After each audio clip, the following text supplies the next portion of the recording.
Assalamualaikum warahmatullahi wabarakatuh guys.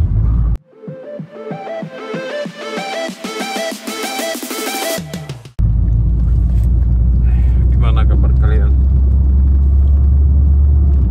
Oke, di kesempatan kali ini kita akan sedikit bercerita lah pengalaman selama berada di negara Malaysia ya, apalagi di soal bidang pekerjaan. Sering banyak orang ya yang menanyakan kami, bahkan tidak jarang mereka bertanya, apakah kalian tidak penat, kalian makan apa sehingga tak ada rasa penat. Orang Indonesia kuat-kuat ya. Jadi jawaban saya kayak gini guys, sebenarnya bukan masalah kami kuat, kami makan apa, hanya saja karena merantau adalah sudah tujuan kami untuk mencari duit. Jadi tiada rasa untuk punya inilah rasa capek. Kalau rasa capek itu penat itu ada. Siapa yang kata manusia itu tak ada penat? Iya, penat pasti ada. Hanya saja kami kuat karena keluarga. Ya, contohnya saja dalam satu hari ini bahkan makan pun belum sempat, hanya karena mencari uang, yang namanya uang. Dan satu lagi demi menjimat dan memikirkan yang berapa hal lagi yang harus dikirim ke kampung, berapa lagi yang harus ditabung. Apalagi dalam sebulan tuh kurang pekerjaan ya. Maksudnya kayak banyak cuti, itu memang sangat merugikan bagi kami lah, bagi kami anak rantau, terutama saya sendiri. Kalau umpamanya cuti 1 hari 2 hari itu memang sudah merasa rugi lah. Disebabkan yang kerja konstruksi ini dia digaji melalui dia hitungan per jamnya. Dia dihitung dengan per jam kerjanya.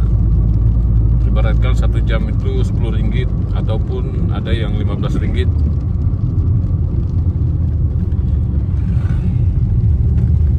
Jadi kalau tidak kerja ya otomatis tidak dapat gaji.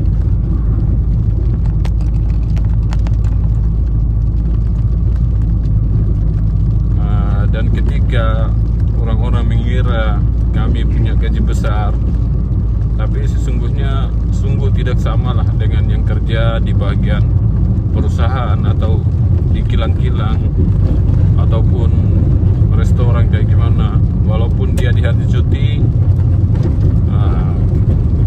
dia tetap gajinya itu tetap dapat dalam 1 bulan, karena dia sudah distandarkan gajinya. Beda dengan kami yang kerja konstruksi ya.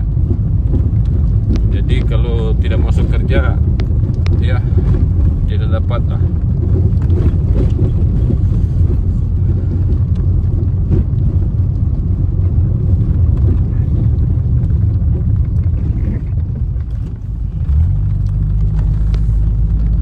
Jadi kami dalam 1 hari itu tetap berusaha untuk bekerja.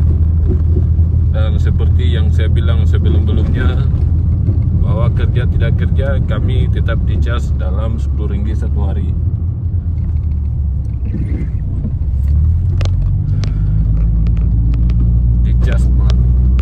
Dicas di mana kita harus membayar sambungan permit kerja yang tiap tahunnya 3.800 ataupun ada yang 2.000 lebih, tergantung juga majikan kita ya. Dan itu pembayaran permit itu tidak pernah dibantu dengan majikan. Itu ya memang awal pembayaran itu ya dibayar cash dengan majikan kita, akan tetapi setiap gajian kita akan dipotong atau 1.000 ringgit ataupun 600 ringgit paling di bawah lah, tergantung penghasilan kita sebulan. Jadi kalau saya sering rela. Jadi dalam sambungan itu memang walaupun saya tidak mengirim dulu atau tabungan dulu, yang penting cepat selesai hutang saya agar saya terima tetap full dan tidak ada lagi potongan. Semakin cepat, semakin banyak potongannya, semakin cepat selesai juga ya. Jadi lanjut menjawab lagi banyak pertanyaan-pertanyaan dimana di dalam video-video saya sebelumnya banyak yang mengkritik saya disebabkan banyak membandingkan negara Indonesia dengan Malaysia. Ya, buat para netizen mungkin sebelumnya saya minta maaf. Adapun kata-kata saya yang lebih yang tidak menyenangkan buat kalian, saya selalu meminta maaf karena pada dasarnya manusia tidak luput daripada kesalahan. Jadi ambil saja baiknya, buang buruknya guys. Lagi satu saya ingin menjawab, saya bukan membandingkan atau mau menghina negara saya sendiri. Ya, NKRI tetap dalam hati saya, Indonesia tetap dalam hati saya. Ya, walaupun kehidupan saya memang agak lebih menyenangkan di Malaysia daripada di Indonesia, tetapi dalam sanubari hati saya, Indonesia tetap dalam hati. Jadi saya bukan maksudnya membanding-bandingkan antara Malaysia dengan Indonesia atau mengutuk negara sendiri, ya bukan ya. Jadi mungkin kalian tersalah paham lah atau kayak gimana.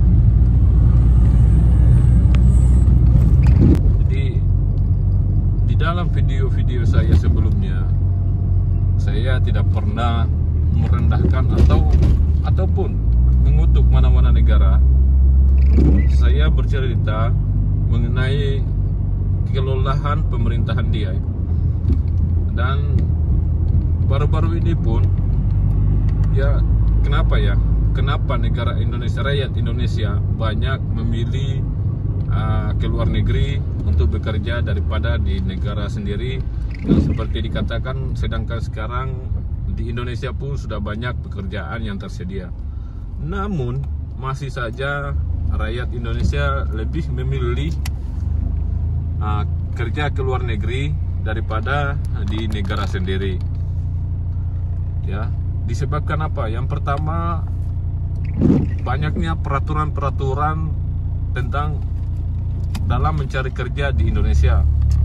Yang utama masalah umur, yang kedua masalah tinggi, ijazah. Ya, seharusnya apalagi masalah kecantikan. Masa hanya bekerja sebagai kuliner, tukang sapu, tukang apa, semua harus memakai ijazah, harus punya tinggi sekian, punya paras kecantikan. Kan aneh. Kalau mungkin lah di bidang mungkin kesehatan, mungkin itu harus pada pakarnya, ya, atau di bagian-bagian bank itu memang sesuai pakarnya. Tapi ini yang yang saya heran, mau kerja bukan kerja di bidang apa, tetapi persyaratannya itu banyak. Minta inilah, ijazah lah. Itu yang mau sapu-sapu di jalan pun, yang kerja sebagai yang mau kerja di seperti Indomaret, ya, di kedai, restoran, itu pun pakai standar ijazah. Jadi di mana sebenarnya?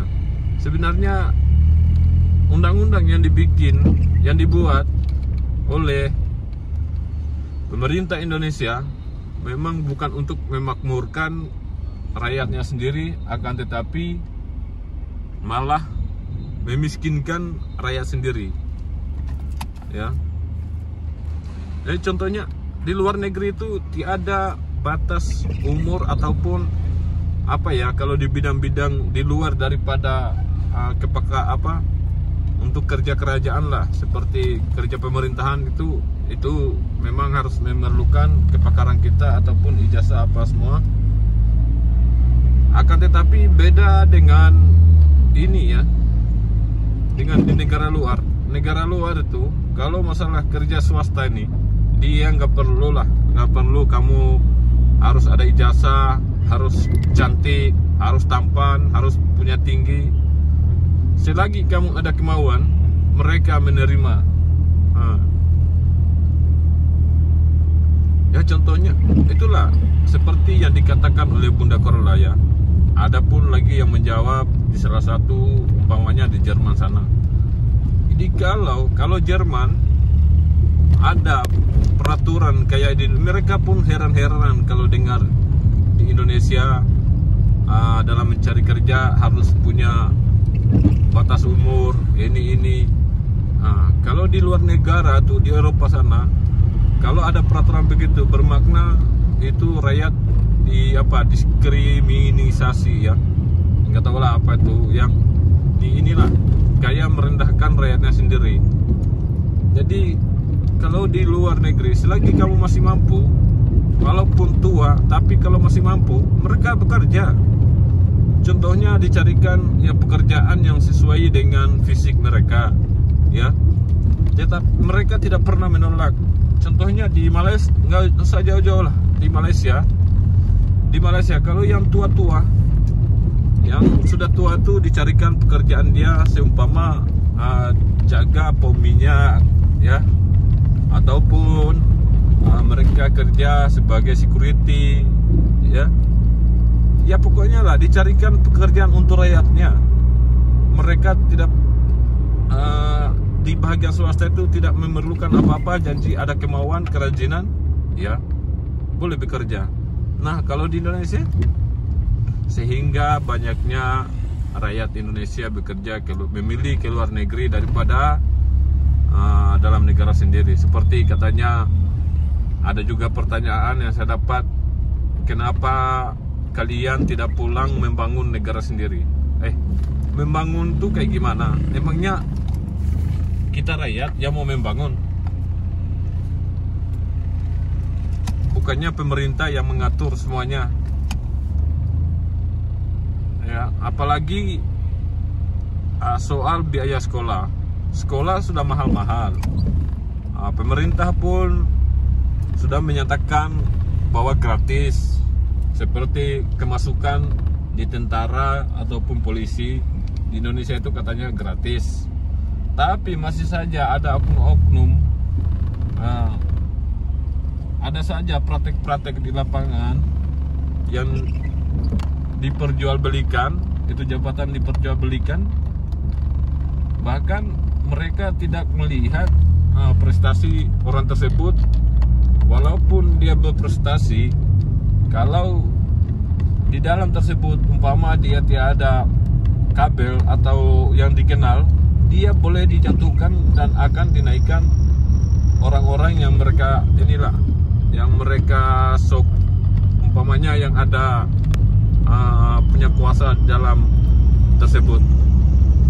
Jadi kan aneh.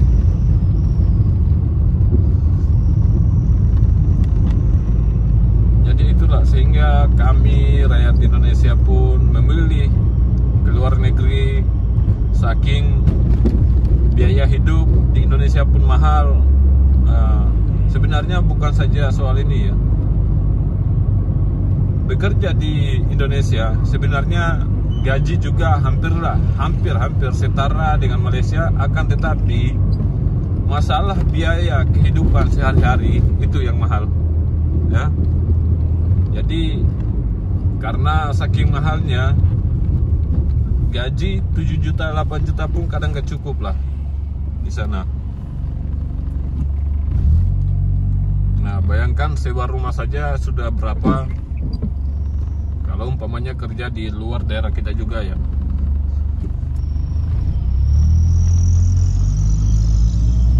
Oke, mungkin sampai di situ dulu guys. Nanti kita kita lanjut lagi cerita-cerita kayak gimana. Bila ada salah yang lebih atau ada tutur kata saat saya yang tidak menyenangkan buat kalian, ya mohon dimaafkan, karena lagi manusia itu tidak pernah luput daripada kesalahan. Dan jika ada, pokoknya kayak gini guys, ambil saja baiknya, buang buruknya, akan sudah begitu. Jadi dengan akhir kata, wabillahi taufiq wal hidayah, wassalamualaikum warahmatullahi wabarakatuh.